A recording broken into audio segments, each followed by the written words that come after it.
I have them at 10-7, making the playoffs over the 49ers.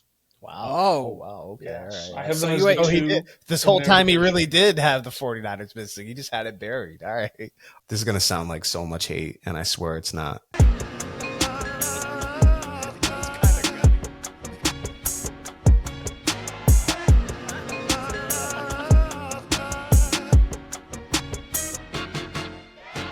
Welcome to the Warner Brothers podcast. I'm Kyle, joined by my brother Keenan, joined by Tim Gray. What's up, Tim? How you doing? Doing really well. Super excited, guys. This is it. This is the week of NFL. This is the week. Looking forward. Timmy's been getting dragged in the comments on his Oh. Jags take already. Dragged in my comments and my DMs. God. I was going to say, when you get a specific DM because someone's that upset about it, Yeah. that's where it's like, man, guys, is it that bad? Is it that bad? But It's I'm that good. time of year. One thing I wanted to quickly say before we get into the teams and going through the NFC like we did the AFC was, in the videos as well, as we have videos together of the AFC East and West and the AFC North and South, we also have segmented videos where it's just the AFC East, AFC West, North, and South. So if you guys like your own particular division, want to see how anything's particularly done, you can go to that or watch the whole entire thing in conjunction there.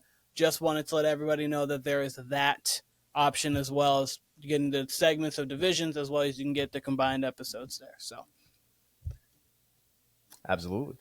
But and just going right into what we were talking, we went from AFC wise, we talked about we went to Bills first. Timmy went to Bills, Kyle went to Bills, I went to Bills, and we talked about what ranks we're gonna have for that. So if you're just seeing this NFC one, check out the AFC one. But we're gonna start with the NFC East, and we've got to talk about the team that won the NFC East, which is the most intriguing team to me, maybe in the entire NFC, and how people feel about them, and that is the Dallas Cowboys. Timmy's going to give his thoughts, Kyle will, and then I will. But without further ado, Timmy Gray, Dallas Cowboys, America's team. America. As you guys know, usually I have some sort of polarizing input on the Cowboys. This year, I'm just going to roll with it. I think they're still a good team. They've got superstars at a lot of positions, so I think they're going to be a very solid team. I've seen a lot of people on social media saying that this is the downfall year, and I could totally see it. I could see it every single year. Something happens, and then the downfall happens. It truly does happen like that. But I think this is a pretty chalk team. I got them at 10-7. I do have them as a playoff team. I just think last year, this team really succeeded by throwing the ball. They were throwing the ball everywhere, even in the red zone, 5-yard line. They were still throwing it. I think with all that tape, it's going to be a little bit easier to figure them out maybe this year, and I don't have any faith in the running back room. So I think this is going to regress a little bit, couple wins. No longer winning the division, but 10-7, still respectable. Still a team that could lose in the first round of the playoffs. Yeah. Keenan, I'd actually like to hear you next, because I feel like you've been the most pro Cowboys out of the three of us over the years. So I would like to hear. Have I been? I think you picked them. Haven't you picked them for the Super Bowl at one point? No. No? If I had, I don't remember doing so. I swear you had. I definitely didn't like last year or anything. No, I've never had a problem with the Cowboys. I think that I'm not the fans that go against the Cowboys, but as Timmy doesn't think that this is going to be the year they downfall, I don't think they're downfalling. They're not making the playoffs, and I have them under 500 at 8-9. Wow. So I just think that I don't love their offseason. What did they do? They got Zeke back. That's cool. But their running back, you're going in with Zeke, Dalvin Cook now, but he's on the practice squad to start, and Rico Dowdle. It's really cool. Obviously, the CeeDee Lamb thing, obviously he just got signed to a mega deal. And then you have Dak in his contract. That's in a weird spot to me. That's always been in a weird spot. They're obviously just a drama circus fest over in Dallas, but that's Jerry Jones. That's always going to be. The defense has a lot of talent on it, but We've seen in units that have lost their quarterback of that, which obviously Dan Quinn was, the unit doesn't do as well the next season. We obviously saw the Eagles, Shane Steichen's gone. We see that the Colts still keep that, but the Eagles don't have the same kind of potency offensively. We've seen it a lot of different places, and I don't think the Cowboys defense is going to be as good, even though I do think it's definitely going to be good. They're too talented not to be at least good. So I think this team's still going to be able to compete in games. They have a tough schedule because of the fact that they were the number one team last year. And so I have them at 8-9, not making the playoffs. It's funny because Dallas, much like the Jacksonville Jaguars, I think are the hottest pick or the easiest pick to me when you look at all the teams in each conference to say, okay, this team's going to fall off. Especially when you look at their offseason, like Keenan said, what did they do, right? Especially when you look at that running back room. They easily probably got the worst running back room in the entire league. But I defaulted right back to where Tim is. I came down to 10-7 with the Dallas Cowboys. The last 3 seasons, they are tied with the Chiefs for the most regular season wins in the entire league. I do think oftentimes we can get postseason Dallas mixed up with regular season Dallas, whereas regular season Dallas is consistent. I'm not the biggest Dak Prescott fan when it comes to talking about him as an elite quarterback, but I do think he can at least get you regular season wins. And I actually think this defense is going to be better. I actually think they upgraded from Dan Quinn to Mike Zimmer. He's a reputable defensive coordinator in this league, a veteran one. He's known for being an asshole. So I think this is going to be a more fundamentally sound defense on a defense that's got explosive athleticism. So I think this defense is going to turn up. I think it's going to be their strength of their team. I think their offense is going to do enough as far as Dak and the passing game goes. And I see it being 10-7. I see them doing just enough to get in. Might be enough to win the division, but I see them doing just enough to get into the playoffs. And what happens in the playoffs, we'll see. We know the Cowboys don't have the best history, but I at least see them being a playoff team. Division, we'll see once we go through the rest of these teams, but I definitely have them being in the playoffs. So I agree with Tim there, 10-7. Okay. So I'm the only person that doesn't have the Cowboys in the playoffs. So it's interesting. So what do you think? But what do you think then, Keenan? What does Dak's season look like? What does this defense's season look like if you think they downgraded? Like what? Give us the particulars. I think it looks a lot like they did in 2017. So that 2017 year was the year after they had gone really 13-2, but 13-3, and then they lost to the Packers in the first round. I believe they went 9-8 that year. It's gonna be it's gonna honestly look like your traditional Cowboys season, post just the Jason Garrett Cowboys season, where they're in a lot of games, they cough up some at the end, games that they should have won, they lose. Some games controversial, whatnot. Dak's still going to have a good year. I think he might be pressing a little bit because I think he's going to be also playing for a contract, which sometimes is good, sometimes it's bad for people, depending. So it's going to be him pressing a little bit this year. They're going to have to throw the ball all over the place, but at the same time, they're going to semi-be predictable because they have to throw the ball over the place because they don't really have a rushing attack. So I think these games are going to be close. I don't think they're a bad team by any sense. 8-9, they're right under 500. If there was a 16-game season, I'd have them at 8-8 and just straight 500.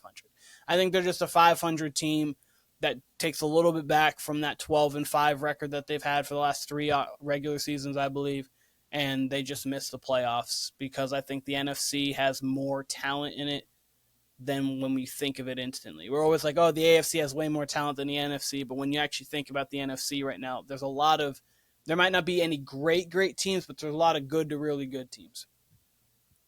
There's a lot of well-coached teams in the NFC, and the Cowboys do have a tough schedule. They got quite a bit of big games. Yeah, absolutely. But really, it's another factor. My thing is the only places they truly downgraded would be running back and then their offensive line using Tyron Smith, right? We don't really know what they're getting now out of that left tackle position, which could honestly, that can make or break your season. Offensive line does make or break your season a lot of times. But like you said, them being a pass-happy offense, if that ends up being the case, if that ends up being, more predictable, yeah, that could turn the tide, so to speak.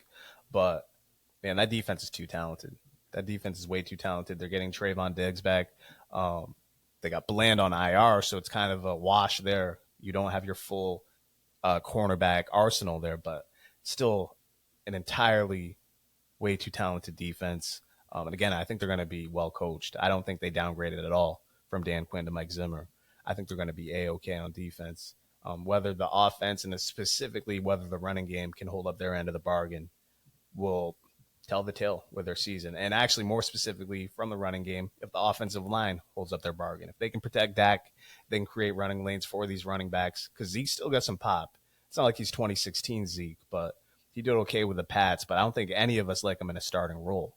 But I'm very interested in this team. Again, they're exactly what the Jaguars are in the AFC to me on the NFC side. And each one of them, I was ready to pick to not make the playoffs. I just couldn't get there. I think there's too much talent on both of those teams. And the coach on both sides is good enough, especially in Mike McCarthy's case. He's a good regular season coach. So, but we'll see. This is a team that has, everything's there for them to fall all the way off and have a 7-win season, or, I don't see it being a 6-win season, but a 7-8-win season like what Keenan's got. So, yep. I have nothing else on the Cowboys. Tim, did you have anything you wanted to add? No, sir. Okay. So, next team that we've got to talk about is the Philadelphia Eagles. Timmy, what are your thoughts on the Philadelphia Eagles season this year? I think this is going to be a much better season. Obviously, they started out really well, 10-1, but then they just fumbled the complete second half of the season. Barely made it into playoffs, it seemed, and then they got walloped in the first round. I really like that. I like Kellen Moore. I think he's going to be a good offensive coordinator. A huge step up from Matt Patricia. It's not even a question. So I think that's the biggest thing. They get Saquon. The line's a little bit scary, with Kelsey retiring. But I think they're still talented enough. I think this is the most talented offense in the division. They're definitely above Dallas for me. So with that, with the coordinator upgrade, I think this team's a little bit better. They were 11-6 last year, I believe. So I have them at 12-5, winning the division. I do think this team is talented enough to get to 12 and be in that great team tier. It all just really comes down to the offensive coordinator position to me. I did see now Bradbury's expected to miss the first 6 weeks, which is a little bit of a hit for him, but he did definitely have a little bit of a downgrade for their season last year. He was not up to snuff like he was 2 years ago, but it's still a hit to lose a starting corner. So yeah, absolutely. Kyle, do you want to go next? Or do you want me to? sure, yeah. I'm in lockstep with Tim here. This has been the theme over these these predictions with the divisions. you won't be later, I promise you that. We'll see. We shall see. I got them at 11-6, 12-5, that range. Haven't narrowed down exactly, but I have them winning the division. Look, you add Saquon to a team that wants to run the ball, and you make them from a top tier running team to now an explosive top tier running team. This is exactly what the hell they want to do. And you've got, whether it's Dallas Goedert, you got someone like Antonio Brown who are big targets in the red zone, who are easy targets on a third down. This is exactly what Philly wants to be. And, you mentioned Kellen Moore coming in as the OC. Now you got Vic Fangio, one of the better DCs in the league, coming in as their defensive coordinator.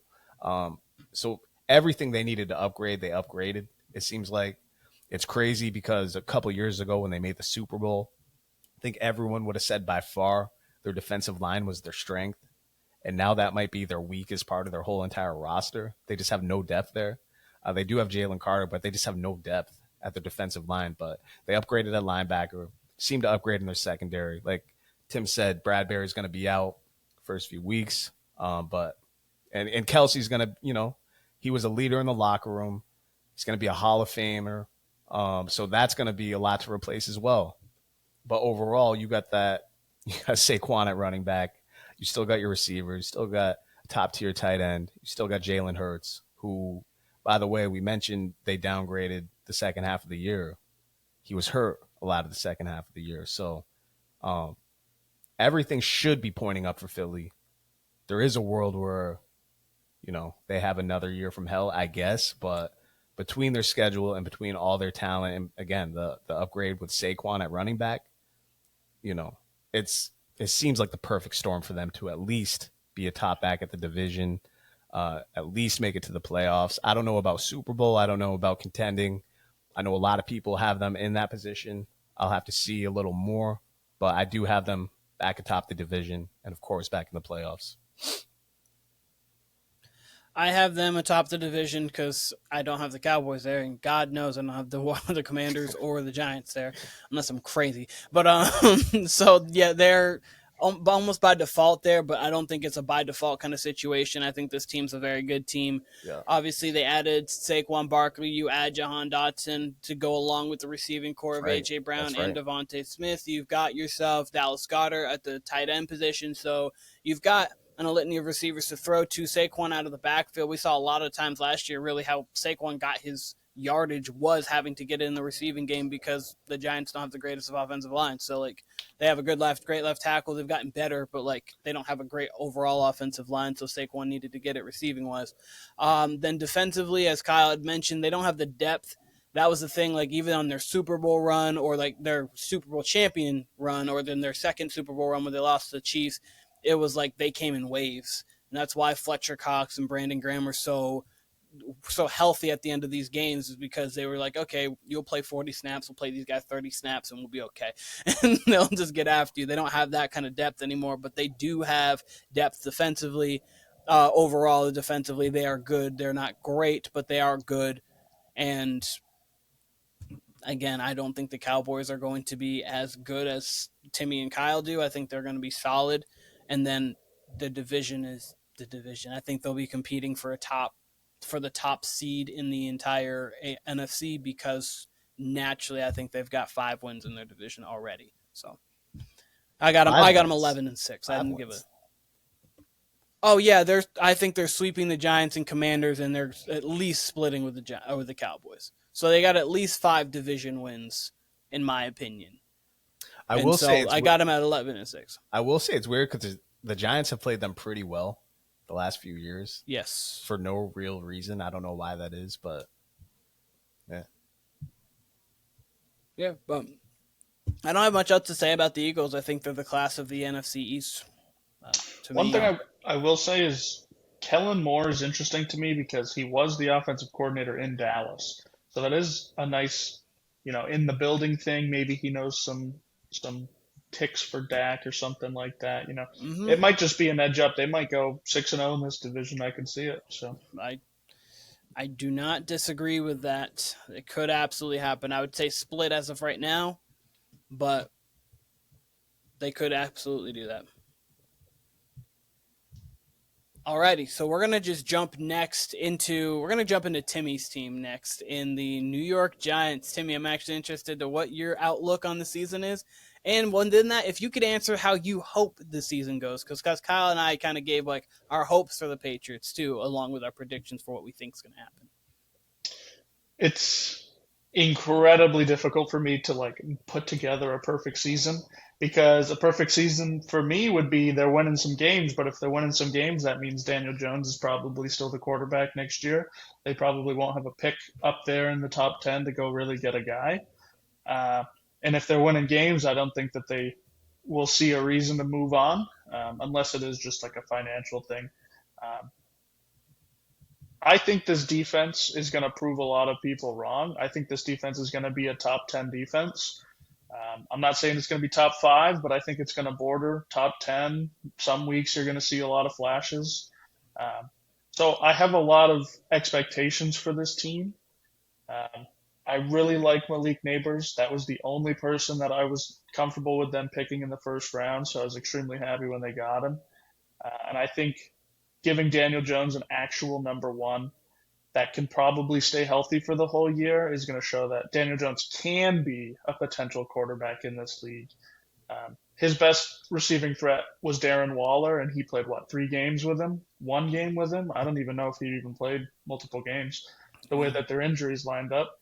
Guess things with Kelsey really got tough for him during the season. Yeah, he just started mailing in them game checks, really. He was preparing. He was preparing that one single he had. And then he was. Sorry, guys, can't make it out. I'm in the booth recording. I'm in the booth. I can't make it to practice. It'd be such an insane.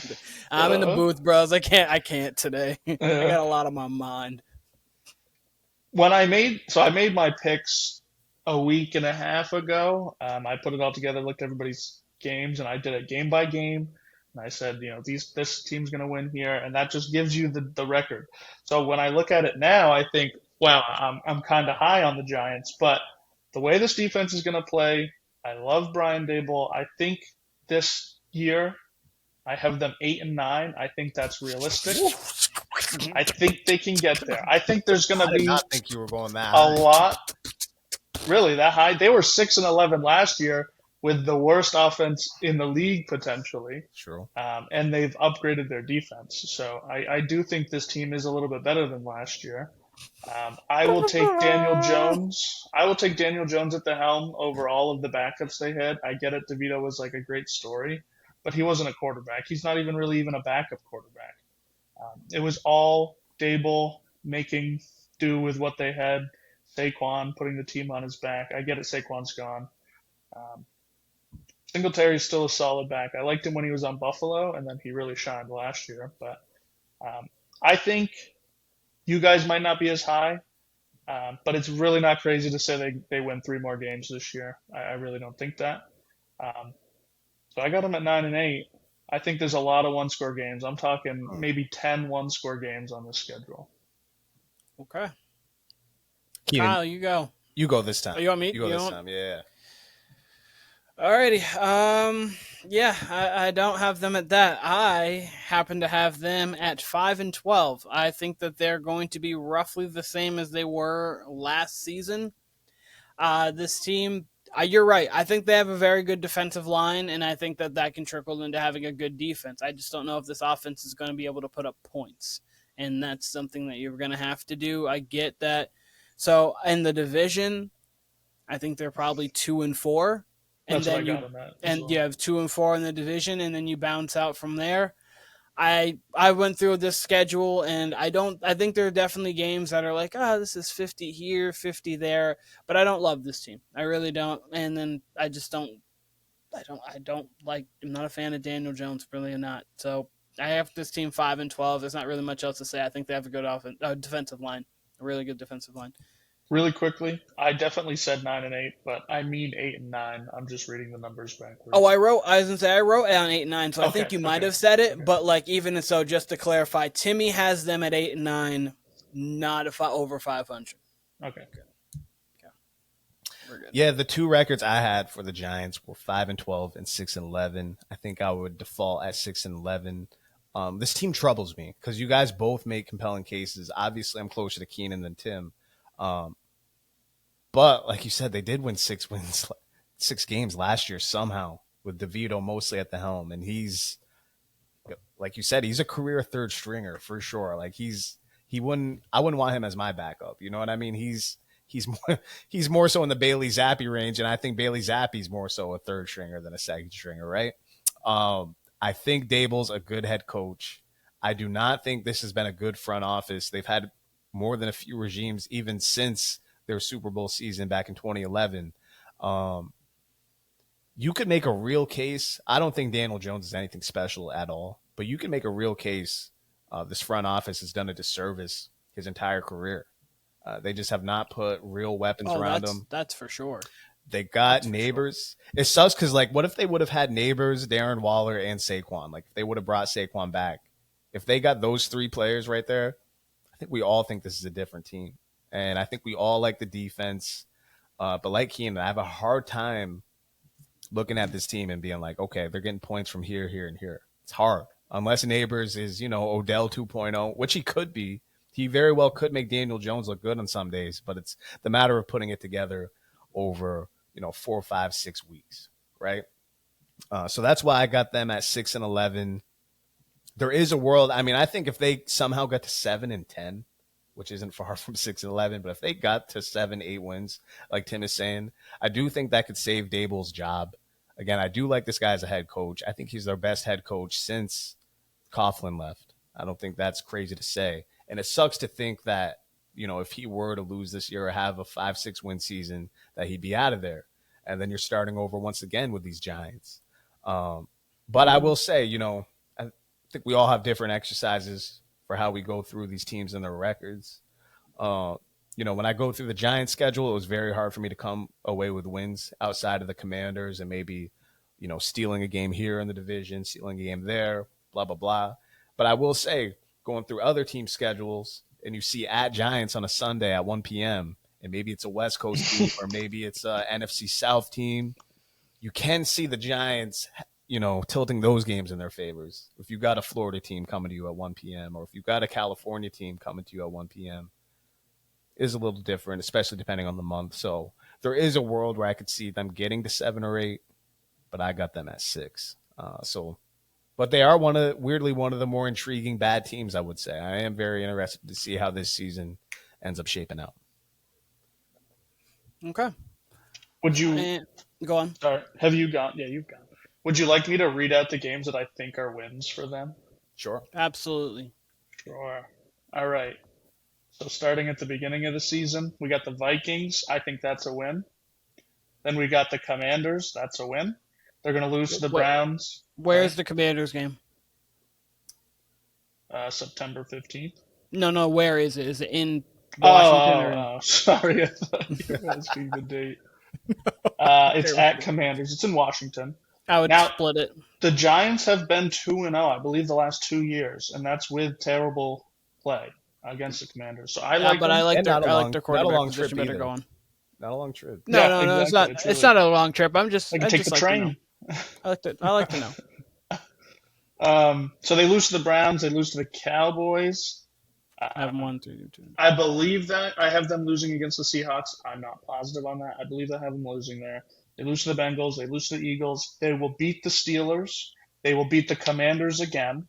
They will beat the Panthers, the Bucks, lose to the Cowboys, beat the Saints, lose to the Ravens. I have them beating the Falcons. That's my one game that I was like, this is their reach. This is their limit. If they can win this game, that's their best win of the season. And then I have them beating the Colts, and then I have them losing to the Eagles. So that's 8 wins. I am curious. That's a perfect season to me. I am curious about that Browns game. Granted, we'll talk about it in a few weeks here, but where is that at Cleveland or in New Jersey? I just X'd out, so I have to get back into it. That is at Cleveland. Okay, all right. Yeah, we got to give Cleveland that one. So I have that as a loss, just because, like you guys are saying, it's hard to find points on this offense, and playing against the Browns at home is pretty difficult. So that's a winnable game for them because, you just never know what Deshaun you get from week to week. So if the pass rush were particularly dangerous that week, maybe they could steal that. You just never know. They're one of those teams that could creep up on you. They probably could steal a couple wins from, actual good teams. But I don't think they're good enough to do it week to week, but we shall see. Should we hop into the Commanders? Yes. Absolutely, Timmy. What do you think about the Commanders? I'm guessing you think they're the worst team in this division unless you think they are above 500. I have them also at 8 and 9. I think they're going to be good. I really like Jaden Daniels. And at the end of the season last year, we made a pod, and I said, hats off to the Commanders because they actually went out and they signed a ton of players. Bobby Wagner, they got Austin Eckler. They have some depth pieces. They might not be stars anymore. They might be older. But they can definitely make some wins on this schedule. So I'm definitely way higher than people think. A lot of people are saying number 1 pick contender, but I think this team is going to impress a lot of people. I think Jaden Daniels is going to be in the NFL, Rookie of the Year category, 100%. So I'm going to quickly go, Cog. I don't have much to say about this Commanders team. I think that your Rookie of the Year this year could look a lot like we were talking. I don't remember if it was on pod or before, but we were talking about Andrew Luck, and we were talking about how Trevor Lawrence was supposed to be Andrew Luck. I think it was before. And I think this Rookie of the Year race could look a little bit like the Andrew Luck RG3. Obviously RG3 ended up getting it, and they happened to be on the Washington Redskins at that time. Now, obviously, the Commanders. But where Jaden Daniels could do a lot, but I also think in this case that he won't be able to win it due to the fact that I don't think they're record wise there. I also have them at 5-12, but I think they're going to be a more competitive 5-12. Like I think I have like similar thoughts that to Timmy as the Giants and the Commanders are going to be teams that are competitive, but I just think they're going to lose the games that Timmy possibly has them winning in. But I think that they're going to be close. I don't think the Commanders are going every week. And you're like, that's a blowout. I do think that they have talent on that roster, and I do think that they will be able to play in a lot of these games. Not all of them, obviously. They will get blown out from time to time, but I got them at 5-12.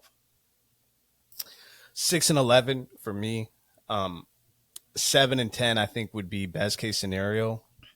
Crazily enough, if they got off to the right start, because they have a lot of 50-50 games. This is a team, maybe if what happens to Dallas, what Keenan says is going to happen to Dallas, I do think this is a team that could sneak in there. This could be one of those teams where we're looking back or we're looking up week 14 and we're like, how is this team in contention? I think this could be one of those teams.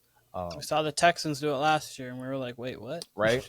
And Keenan, you mentioned the RG3 parallel with, Jaden Daniels and Caleb Williams to Andrew Luck. I could see that as well. I mean, it's got like these RG3 vibes to it. Man, I mean, that was crazy. What was that?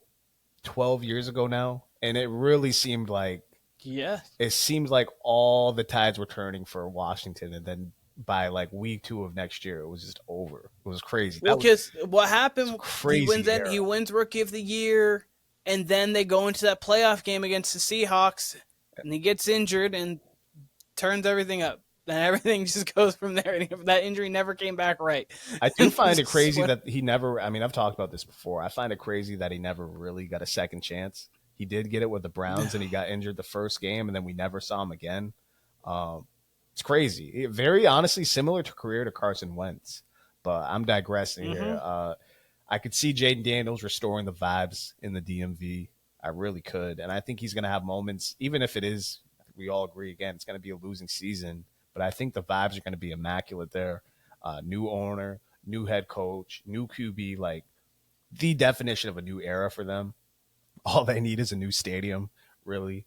And because that place is, RFK is not the best of places. Remember, they almost killed Jalen Hurts over there, walking to the locker room a couple years ago. So I could see a world where just, damn, the vibes are so good. I mean, Dan Quinn's been to a Super Bowl. Maybe this team pops up a year ahead of schedule. But I do see it more being like a 6-win team. We're looking towards next year where they're really competing in the division. We see a lot of flashes from Jaden Daniels. And like Tim said, they kind of got depth all around. They got to rebuild the defense. So who knows what that'll look like. But I think the offense, we're going to see not only a lot of flashes, but, I think this is going to be a team on Red Zone on Sunday where it's just going to be a lot of highlight plays, a lot of just red zone trips, a lot of shootouts. So I'm looking forward to this Commanders team. All right. Well, I think that was a good breakdown of the NFC East. Let's head on to the NFC West, and we're going to start with what? Did you have some quick general question about the NFC East? Yeah. Storyline or a player that you are most looking forward to over the entire season? Like, what's the one thing you think about when you think about this division? To me, it's Jaden Daniels, honestly. I think he's the most interesting quarterback. So there's obviously that, like, before every single draft ever, even if there's a surefire number one, it's like, oh, could Jaden Daniels be the number one pick? There was that little talk there, and I think that Jaden Daniels has a lot of talent and a lot of potential. And basically now it's like, okay, could he become the best quarterback in this division in a couple years? Obviously, we need to see what Jalen Hurts is. Obviously, Dak, it will even be in the division in a couple years. We don't know what the Giants are going to do at quarterback. They have the opportunity possibly to get somebody, even if it's early or late in the draft, or they still ride with Daniel Jones. So I think it's how quickly can Jaden Daniels adapt to the NFL and how good can this guy be, especially at the start. I feel like mine is just kind of biased, but I got to say Malik Neighbors. I want him to be the new OBJ. I want him to be, that guy. And I think he can do it. I totally do. A lot of people are really high on him. So high that even with Daniel Jones at the helm, he's going in the third round of fantasy football drafts, which is bizarre. I do believe that he could be the guy. So I'm just going to keep my eye on him 100%. Absolutely. And Kyle, how about you? Yeah, I'm definitely intrigued by both rookies for sure. Each has a real case for rookie of the year this year, which is pretty dope. But I would say what I'm most looking forward to or most going to have my eye on over the course of the NFL season would be the Eagles. This is a team who has a top tier front office, but the end of last year and going into this year, yeah, there's people who are picking them for the Super Bowl or think they're a contender, but I think there's a healthy demographic that also thinks, they could have the season that Keenan's talking about with Dallas, where they could go 8-9, go 7-10. Sirianni's out of there. There's drama around Hurts and all that. I don't foresee that, but I could. I think there's a small world where that could happen. I think there's a 30% chance where that could happen. And in the NFL, where largely you have 3 to 4 year windows, unless your name's the Packers, unless you're the Chiefs, unless you're Brady and Belichick's Pats, it would be right on schedule for it to fall off for the Eagles. I don't necessarily see that happening, but I do think they're intriguing with all the additions on the coaching staff as well as their roster. So they're going to be my team to watch this season. I think all interesting storylines, and I think we all even avoided it, but of course we're all interested in seeing what the Cowboys are going to do. If they fall, if they're good, if they're bad. I mean, they're a walking saga. So, of course, we're all thinking that, but we each chose a different team, which I think is interesting too. But NFC West, start off with the NFC champions last year in the San Francisco 49ers. Timmy, how do you see their season shaping out? I would like to start out by saying every year in the NFL, teams go from best to worst. They go from worst to best. It happens all the time. It's not crazy to say a team that's loaded with talent is bad. I don't think they're a bad team. I think they're very, very good. I think their defense is a little bit faded to what it was 2 years ago. I think that was kind of their peak. I have them at 10-7. I don't think that's crazy. I don't have them winning their division. I do have a pretty mixy up division here, so just be ready for that in the future here. 10-7, I don't think is crazy. I feel like you guys are going to pick them at 11-6 or 12-5. So me having them 1 or 2 games behind isn't that crazy. I think a little bit of a Super Bowl hangover. Maybe we see Debo start to show his age. He's definitely not old. I'm not saying he's like 35 or something, but when you play him at running back for 2 seasons, that takes a toll. CMC's already got a calf injury that he's had before, which scares me. Trent Williams is threatening to hold out if he doesn't get a contract reworked. They just barely finished up all this Brandon Ayuk diva saga 2 weeks before the season started. There's definitely a lot of things that could go wrong here. So I'm putting them at 10-7. I think they regress slightly. Yeah. I'm going to go right after this. I agree. I have them at 10-7 and not winning the division. Incredible. I think that this team's obviously good. I think they're going to make the playoffs. I think they're going to be competing for the division. I just don't have them winning the division this year. Again, as Timmy said, they're not the same exact 49ers team that we've seen 2 years ago. Not that they've fallen off a cliff by any means. They have not fallen off by any means. They're still a very good team, but there are little pieces to them. Last year, a reason why I had them losing against the Packers is because in the playoffs, and that was my prediction. The reason being is they were allowing 5 yards a clip for a long time on the ground to running backs. And I understand they got Hargrave and they got Malik Collins, but we'll see if that rectifies itself there. It could. They are good enough too, but we'll see if that rectifies itself. They obviously have the best middle linebacker in the game, but they also have a tough schedule. You see the Rams twice, you see the Cardinals, you see the Seahawks. Obviously, every division game is going to be tough. You've played teams like the Packers, the Bills, the Bears, the Dolphins, the Lions, the Cowboys, the Chiefs. Their schedules is extremely tough. So having them at 10 wins, I don't think is insane. If you have them at 11 or 12, whatever. But I have them 10-7. I don't have them winning the division either. I'm actually in lockstep with Timmy there. Tim, the way you were prefacing everything, I thought for sure we were going to have a 49. They were 8-9. Yeah. I thought that's where we were I thought they were 8-9. I thought they were 8-9. Listen, the case for that, 4-8, 9, or the case for, I mean, look, the Super Bowl hangover is real, especially when it comes to the Super Bowl loser. Okay, as Keenan mentioned, this is not only a tough schedule, but one or two in toughest divisions in the NFC. The NFC West is not going to be easy by any means. Uh, Schedule's not easy by any means. I got to be honest though, much like last year, man, where I was prepared to, pick the Seahawks to win the division. I was prepared for that this year as well. I'm just going to cut to the chase here. I actually have the Niners win the division. I was prepared for 10-7. I would have been in lockstep with both of you. I got to 11 wins though. I got to 11-6 with this Niners schedule. Maybe I would have felt differently if this Ayuk thing was still hanging over the season, but it's not. They got that squared away. I would imagine Trent Williams is out there week 1. CMC, that's going to be the question, and then their defense is going to be the question as well. I don't really know what to expect from this defense. It's going to be formidable. I don't know if it's going to be explosive. Their pass rush took some hits. Whatever. They got a new DC in there. But overall, man, that offense, every part of it, every part you'd want, whether it's Purdy, whether it's CMC, though he's banged up, whether it's Debo, whether it's Ayuk, whether it's Kittle, they're all there. And you still got Trent Williams, who's the most important piece of that. And I think the part that we're all discounting is what if Purdy takes a leap? We talk about Trevor Lawrence taking a leap. What if Purdy truly comes into his own this year? We've already seen an NFC Championship trip and a Super Bowl trip from him. If he takes a leap, I feel like I say this way too much, but all bets are off. All bets are off with this team if he takes a leap because, yeah, they go from elite to just super dangerous if he starts improving, which is, he's got all the qualities for a Shanahan QB. He's got accuracy, especially from the short term.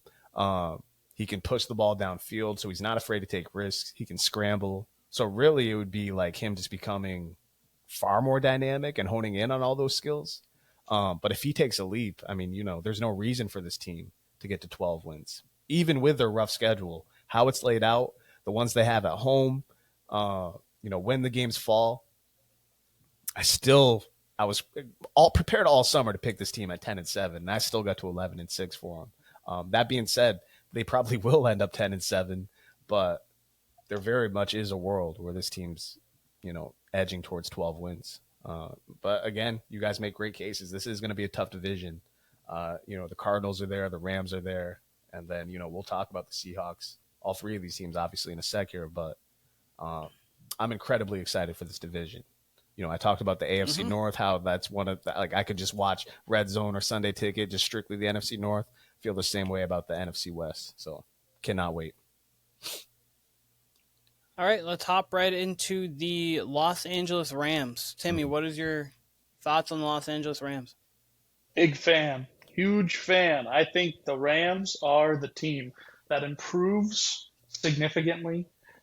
Last year, Cooper Kupp was hurt for a lot of the season. Kyron Williams was hurt.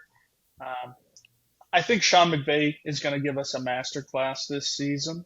And I think Cooper Kupp and Stafford are going to give us another season that's close to the Megatron season like we saw a few years ago. I think this team is the best. I have them winning the division, so I think they're the best in the division. Don't really want to say my record because you guys are going to clown me. I got them at 13-4. I think they're that good. Oh, yes, okay. Right. This is a Super Bowl team, he said. This is a Super Bowl team right here. Okay, well, we agree on a lot, but not everything. So I have them 11-6, but I do have them winning the division. I do like what they have here. I think you're going to get a better Cooper Kupp this year. I like DeMarcus Robinson as a third, and then obviously we saw what Puka Nacua did last year and how he's going to be. Kyron Williams, he might not have the same season he did last year, but when you got a backup like Blake Corum, it doesn't really matter. You've got a very talented backfield. So I like what they've done there. Of course, the big thing is how is their defense going to look without the best defensive player of this generation? Of course, I understand. And Aaron Donald might not have been the exact Aaron Donald that we had gotten maybe in like 2021, but he was still a top 3 to 5 defensive player in the league. So he retired obviously on a high. So it's going to be interesting to see how they fill in the spots there. So I get that, but they did get Tre'Davious White, so they did get some assurance in the back, which is what they haven't had for a while. I like this Rams team at 11-6, and I think Sean McVay is obviously an excellent coach. So I got him 11-6, winning the division. First of all, I want to say, Tim, never worry about being clowned because, I mean, no matter what you say, it can't compare to the Raiders prediction. That's fair. That one's the most outlandish to me. And we've even got Keenan on record at one point saying on this podcast that he was okay with Mitch Trubisky down 14, driving with the ball in a comeback situation. And I've definitely said my share of ridiculous things. So I actually don't remember saying was it 14 or down 7? I don't feel like I would have said 14. I'll give you this. Usually my comparison for that is like down 10. I usually say down double digits. Do you trust this QB? I was gonna say because I think the situation was, can he make a couple plays or use his legs, and I think that was it. But you know what? Whatever it was, I think I was talking pro Mitch Trubisky, and that's all that matters. Timmy or Kyle, and you know what? I don't remember that exactly, but I'll give it up. One of the reasons I was pro Steelers last year was Kenny Pickett, and that's one of the most ridiculous things I've ever said. I was off that train by week 1. I'll give myself that. Jacoby Myers is Cooper Kupp is also. I did not say that exactly. We've been through that one. I did not say that exactly. I said he could be Cooper Kupp, but hey. In the right situation. But anyways, that's still small part of me might still believe that. But they got similar traits. That's all I'm gonna say. But when it comes to this Rams team and Cooper Kupp in question, agree with a lot of what you guys say. I do think this is a sleeping giant right here when it comes to McVay, when it comes to Stafford, when it comes to Cooper Kupp, Puka Nacua. You do got a question though. They are losing the greatest interior defensive lineman of all time. I don't think that's something you can just replace. What worries me about this team the most and what I cannot get out of my head the most is Stafford playing 17 games, which isn't crazy to say in a 17-game season, which isn't crazy to say with Stafford's age and what happened last season. And you might even feel okay about him, depending on how you feel about Jimmy G as your backup. That's actually a pretty good consolation, actually. I just don't know with this defense how it bounces back, and Stafford. That would be my worry. I actually have them at 9-8. Wouldn't be surprised to see it 8-9. I think I was honestly ready most of this offseason to pick them for the playoffs. I do think this could possibly be a 3-playoff division or 3-playoff team division when it comes to the NFC West. Whether that's the Rams, whether that's the Cardinals, whether that's the Seahawks, along with the Niners. I do think the Rams could be one of them. But I do have my worries. But I do think, at least in my case, I know I'm guilty of this. I can't speak to the national media. I can't speak to you guys. I'm guilty of overlooking Sean McVay when it comes to him being an elite coach. Because he does. I mean, we saw it with Baker Mayfield 2 years ago. He'll exceed expectations when we shouldn't be, having poor expectations for him. He's a Super Bowl winning coach. He's an offensive genius. But I find myself overlooking that sometimes. Like this year, I got them below both of you. So I see 9-8. There's a clear world where they're 11-6. It's just how you feel about those split games and divisions, because I don't think the Seahawks or the Cardinals are going to be any slouch. And it depends on how you feel, when they go to cold weather cities in November and December, which Stafford is pretty well used to playing in Detroit and having to play the Bears and the Packers and all that. So honestly, a lot of my season for the Rams hinges on Matt Stafford, really. So, and of course the defense, but that's where I'm at, 9-8. Okay.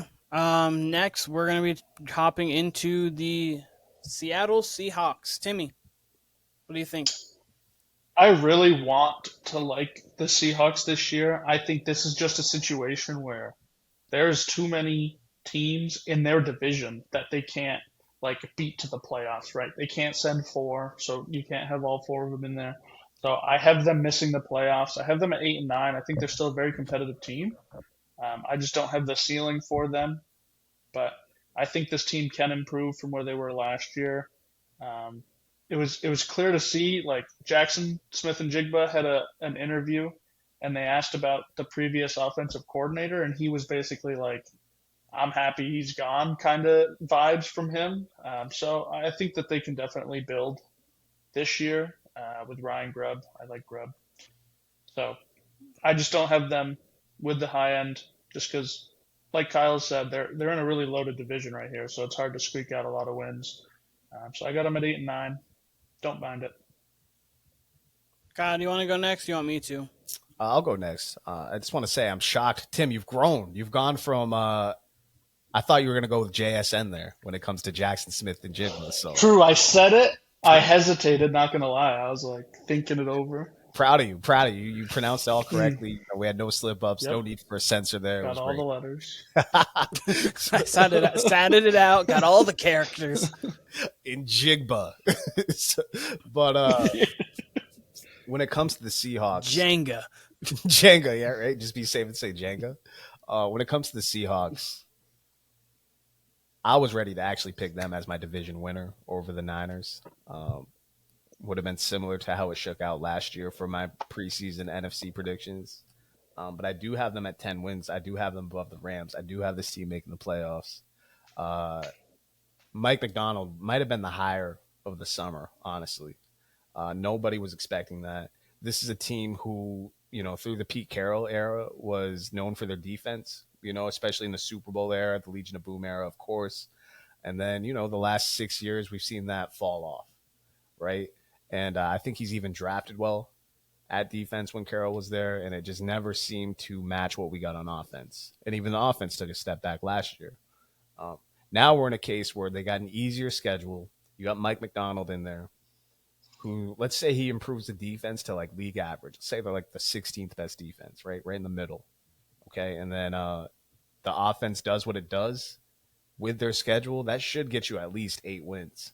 And then, you know, if you want to swing it between the division games or how they should get to 10 wins. Their over-under is 8.5. Much like the Niners, their over-under is 11.5. So if you took them at 11 wins like I did, you know, you still kind of get that under. I think 8.5 is crazy for the Seahawks team. I think there's a ton of talent. I think the defense is going to be better. I think the offense is going to look better. And they've got already, just as they are, just Geno, Jackson Smith and Jigba, an older Tyler Lockett, Metcalf, Kenneth Walker. That's already something you would like.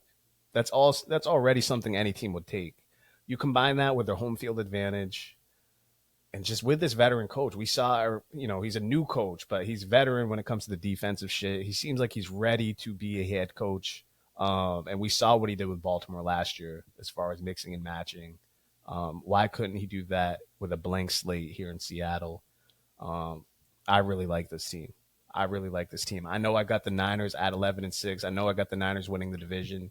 But if there was going to be one to supersede that, it was between the Seahawks and Rams for me. And, man, I really like this team. I think this is going to be one of the more fun teams in the entire NFL this season. I think that the Seahawks are going to compete. I think that they're going to be interesting. I actually have them as the worst team in this division, but I have them at 7-10. I like them. I don't love them. I think defensively that they have a lot of pieces. I think at cornerbacking room, they have one of the best cornerbacking rooms in the league. So I think that overall that the Seahawks are good. And I definitely think that they can compete. It's one of a couple things. Timmy said it. They are in a very tough division. You could argue, honestly, top to bottom, most competitive division in football. You could put it in that conversation. I think that every team has a chance to be above 500 this season. You're also in a conference that has the NFC North has 3 legitimate teams that could make the playoffs. We'll get to them shortly. The South have 2. The Falcons and then the Bucks clearly made the playoffs last year, and they didn't really get any worse. And then the NFC East has 2 because the Cowboys still could get to the playoffs, even though I don't. You both have them there. That's a lot of teams that could make the playoffs, essentially. So I think that the Seahawks are going to be a little bit on the outside looking in, and I think it's going to be because Geno Smith is going to not play all that great. I think it's going to be more so a little bit like last year, Geno, rather than 2 years ago. Not that last year he was even bad, but I also think that he's definitely the worst quarterback in this division, and I think it's going to show. So that's really where I have it, 7-10, but I do get where the 8.5, if you want to take the over there, I get why you would take the over. I personally have them at 7-10, just due to the fact that the NFC has a lot of talent. And he very well might be the worst quarterback in the division. That's fine. But I will say, I mean, for their first 5 games, look, they got Broncos at home. They got the Patriots following that game. Then they get the Dolphins at home. None of us love the Dolphins in a big game or in a tough environment. Having the Dolphins at home during that. And then so they go on the road to the Lions. We'll talk about the Lions in a sec. That's a dome game. And then they get the Giants after that before their schedule really starts to heat up. So I think there's a world 3-2. Yeah, I mean, I could see them easily being 4-1, 3-2, going into that Niners, Falcons. Who knows with the Falcons? Then you get the Bills, Rams, Niners. It is a tough stretch, but I do think they're good enough to be like 500 the rest of the way, which would lend them to be, where we all kind of think they're going to be. You got them at 7 wins. Tim, you got them at 9? 8 and 9. 7, 8, and 10. So we're in the ballpark. I pretty much just have them in the swing games, with the Rams and the Cardinals. Yep. Which, speaking of which, that's exactly where we're going next. Alrighty, so Timmy, Cardinals, what are your thoughts on them? Nice to see that Keenan doesn't have them last, because I also do not have them last. I think this team is going to be one of the worst to best teams. I think they're going to regain fully healthy Kyler. He's a quarterback that can compete on any week. We saw it last year, even with no skill position on this team. Marvin Harrison, bona fide stud already, hasn't even played a game. You don't even have to question it. He's going to be fine. Trey McBride, I love Trey McBride. I think he could be the tight end 1 this year. James Conner, they drafted Trey Benson to be his backup, and I really like that because Conner does tend to miss some games. The only thing that really worries me about this team is the offensive line. I feel like they just don't have a good offensive line whatsoever. So Kyler might be running a lot, and that would scare me coming off of the ACL. But he is close to 2 years removed from that, so he should be fine. I think the defense is going to take a step up. I think Gannon's going to show that he was the defensive coordinator in Philadelphia that, went to the Super Bowl that year, and I think they're going to bounce way back because last year this defense was one of the worst in the league. I have them, I think, higher than Keenan. I have them at 10-7, making the playoffs over the 49ers. Wow. Oh, wow. Okay. Yes. All right. I have them So as He two. did. This whole time he really did have the 49ers missing. He just had it buried. All right. Okay. Yes. All right. Ooh. I didn't want to allude to it earlier because I knew we would get right into it. So I like it. Well, let me quickly respond. You want to follow? Let me quickly. Okay. You want to go? No, I was just going to quickly because I was just going to bounce right off of the Cardinals. I don't have them beating the 49ers in the playoffs. I've already said that. But I'll just quickly go. I have them 8 and 9. I don't have them making the playoffs, but I do think that they are going to be really good. So Marvin Harrison Jr., soft spot in my heart. He was part of the first college football game I ever watched. I watched him score 3 touchdowns in the first half. Went to Ohio State to watch the game. Guy's going to be a superstar. That's number 1. 2, James Conner over the last 5 weeks averaged over 100 yards a game. He was running very well. They beat the Eagles in a game that the Eagles needed. We understand the Eagles are reeling, but they still put up 35 on them. They lost to the Seahawks by 1 point in the last week of the season. They played the San Francisco 49ers super close throughout the entirety of the game. Towards the end, the 49ers pulled away, but that was still 45-29. These are all in the last few weeks of the season when Kyler was starting to get his legs under him. Now you get him a legitimate number 1. Trey McBride's just only going to ascend. You've got a full off season now of Kyler being able to get in, get right. Call of Duty's already came out, so he's got his time away and he's able to kind of focus on that and then now get back into the playbook. So all over, obviously tongue in cheek, but all over, I think that the Cardinals are going to be a very formidable opponent. They're going to win it week in, week out, be a tough task, and they have an easy schedule for the most part. Obviously, with a last place schedule. So, yeah.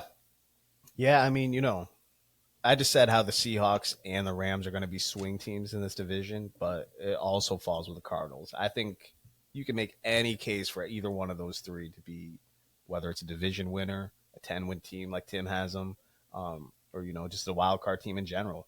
All three have a real case. And, the more we say that, if the Niners were to split, just across the board, split the division, just went 1-1 with everybody.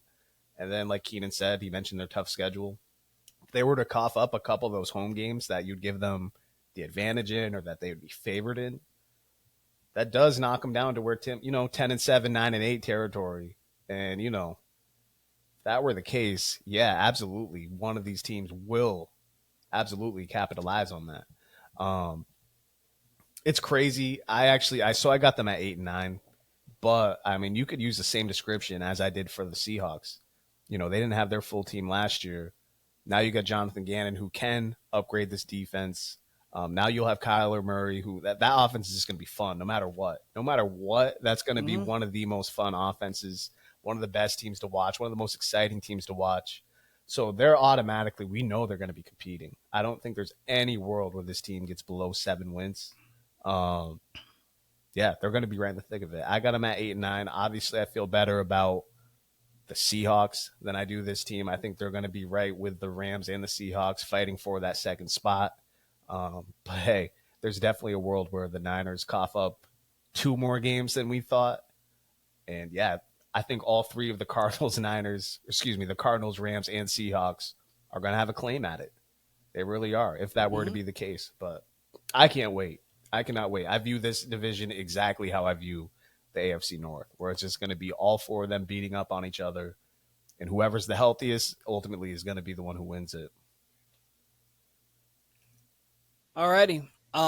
Kyle, before you get to, I'm just going to answer it because we asked the general question of what we're most excited for in the NFC East, what we're most excited for in the NFC West. For me, it is Marvin Harrison Jr. I want to see how good this guy is from week 1. And he's got a legitimate quarterback to throw him the ball, so he doesn't have to come in with some guy. So he's got a legitimate quarterback. I think the pairing between Kyler and Marvin could be something special from week 1. So I'm super excited to see. And honestly, the race between him and Neighbors, I understand it's Daniel Jones over there, but still the race between him and Neighbors to see, okay, who is the best receiver in this class? Who can become one of those top receivers? I mean, we saw Jamar Chase year 1, Justin Jefferson year 1, like, these guys are your top 10. And that's how these receivers are coming into the league. They're so talented already. They can be top 10 guys within 16 games, 17 games. For sure. I'll piggyback off of that. I'll piggyback off of that. 1A would be, actually 1B would be Marvin Harrison Jr. This guy seems to be the best wide receiver prospect since Randy Moss. And I just can't wait. I mean, you guys know I'm in the draft with you guys. We're in the same league. He was my round 2 pick, so I got a lot of expectations. You stole him from me. I figured if there's anyone who would take him, it would be you. So, yeah, I had to get him right at the top, spice my season up a little bit, and I have real expectations for him. I think it's going to be a monster season for him. I think he's going to assert himself as a top wide receiver pretty immediately.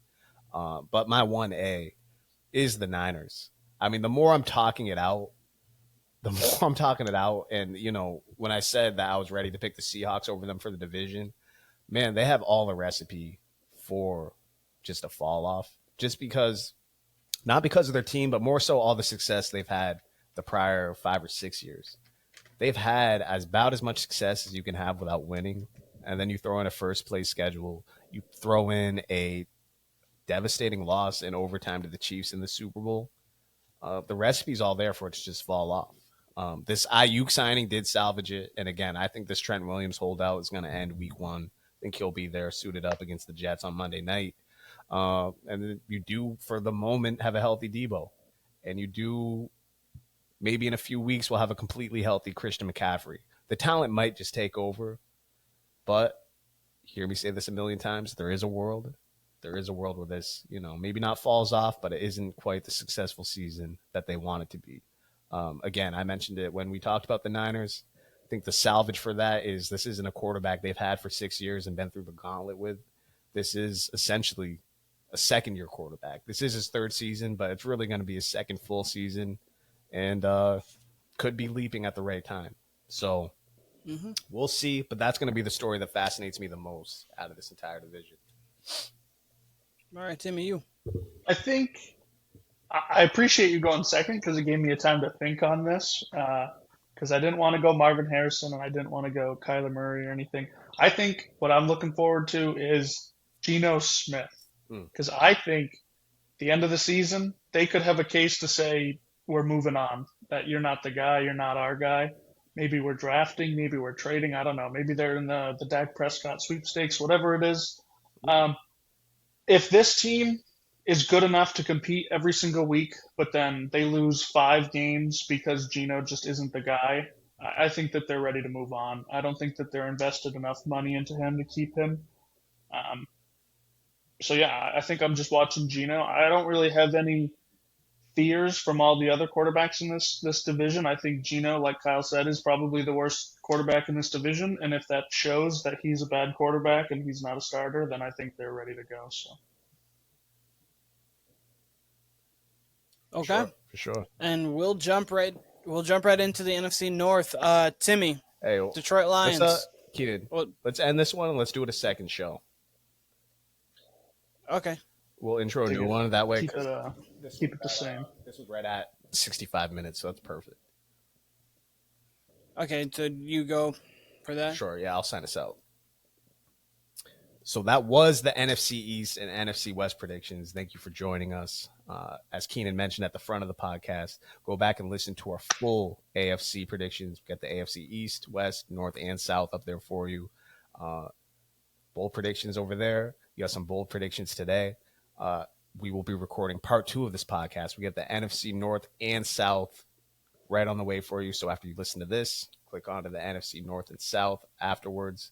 This was the Warner Brothers Podcast. Check us out on YouTube, Spotify, Apple Podcasts.